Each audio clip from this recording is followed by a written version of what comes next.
Watu wengi wanapoteza wokovu kwa nao yazungumza. Haleluya. Wanaanguka. Wanauacha wokovu kizembe. Wanakosa bidii. Watu wanajuaga tu, yani ukiokoka unakaa tu unasema mimi nimeshaokoka. Tumeokolewa kwa wewe. Tumeokolewa kwa neema. Tumeokolewa kwa neema. Unatoka na mamume ya watu. Tumeokolewa kwa neema. Hakuna wokovu wa hivyo. Neema yenyewe inasema maana neema ya Mungu, neema ya Kristo imefunuliwa iwaokoa watu wote, nao inawafundisha kukataa ubaya wa kila namna.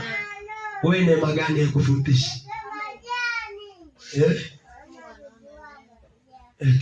Mungu akiwa mbinguni haoni dhambi zetu, anaona neema.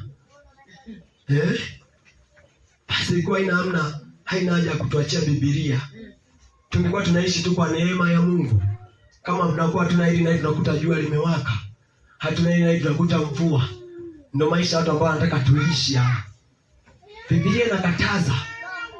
Lazima tukafanyike kwa uangalifu na Mungu. Haleluya. Ili kusanyiko tukaonane mbinguni, tukapeane na dole kwa injili ambazo tulikuwa tunahubiriana, tukasema kumbe zilikuwa na ukweli. Itakuwa ni furaha ya kububujika kwamba